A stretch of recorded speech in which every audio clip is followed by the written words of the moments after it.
राधे कृष्ण दोस्तों। दृढ़ता पूर्वक प्रभु मेरे है, इस बात को साधकों को जल्द से जल्द स्वीकार कर ही लेना चाहिए तथा उससे भी बढ़कर प्रभु का नाम और स्वयं प्रभु मेरे है और मेरे ही रहेंगे, इस भाव की स्वीकृति जल्द से जल्द साधकों को ही हो जानी चाहिए।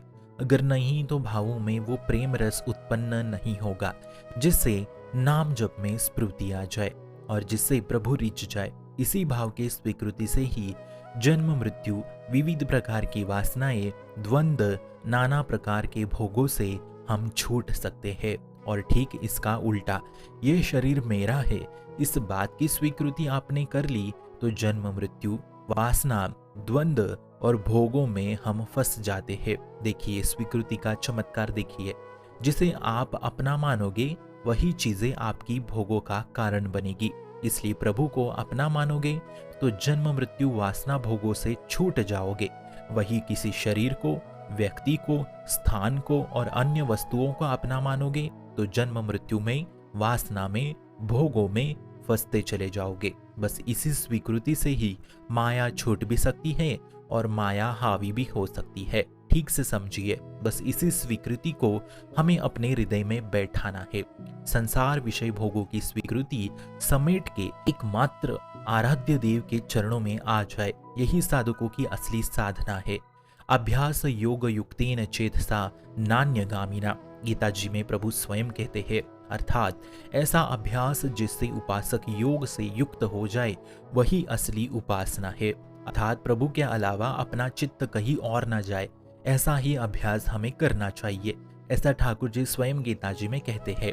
अब स्वीकृति का कमाल देखो। जिसे आपने अपना माना ही नहीं, जो आपको पसंद होता ही नहीं है, वहां आपका मन जाता भी नहीं है। आप स्वयं देखिए, जैसे हमें लड्डू पसंद नहीं है तो हम उसकी तरफ देखते तक नहीं, परंतु वही गुलाब जामुन पसंद हो तो हम उसे बड़ी चाव से उसको खाना पसंद करेंगे। तो ये है स्वीकृति का कमाल। अब ऐसा किसी व्यक्ति के साथ भी करो, जो आपको पसंद है आप उस व्यक्ति को बड़े अच्छे से बात करते हैं, लेकिन जो आपको पसंद नहीं है आप उसमें कोई दिलचस्पी नहीं दिखाते। किसी चीज, वस्तु, व्यक्ति को अपना मानने का कमाल होता है ये।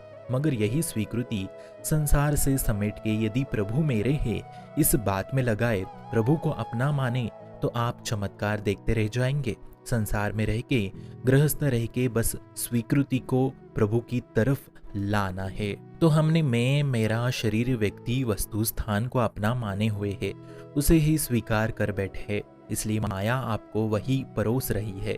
परंतु यदि हम प्रभु को ही अपना माने तो माया कुछ परोसेगी भी तो उसे उसमें रस नहीं रहेगा। इसलिए प्रभु मेरे है और मैं उनका। बस फिर आप चमत्कार देखिए। दूसरों न कोई, मेरो तो गिरिधर गोपाल दूसरों न कोई। इसी बात को मीराबाई ने भी स्वीकार किया था। ये स्वीकृति करते ही प्रभु की तरफ अद्भुत अनन्य प्रेम जागृत हो जाता है। ये स्वीकृति होने में समय लगता है, क्योंकि जिसे हम अपना मान बैठे हैं वो असत्य है। जिस पे हम आज गर्व कर रहे हैं वो कल नष्ट हो जाएगा। इस बात को हमें शीघ्र ही स्वीकार कर लेना चाहिए मित्रों। कब तक स्वयं को ही ज्ञानी मान के गर्व करते रहेंगे लोग? एक दिन तो उन्हें नष्ट होना ही है।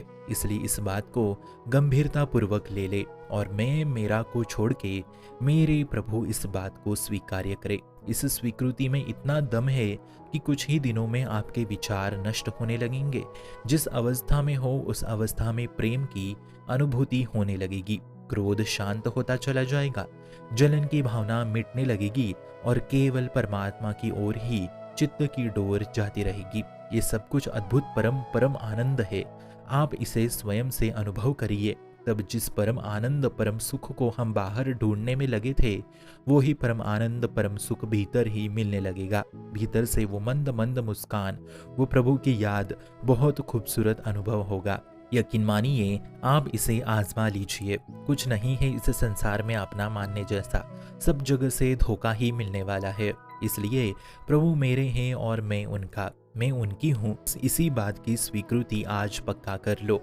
इस संसार से राग छूटे और वो केवल प्रभु में लग जाए तो केवल स्वीकृति से ही आपकी भगवत प्राप्ति हो जाएगी। पक्का पक्का पक्का हो जाएगी।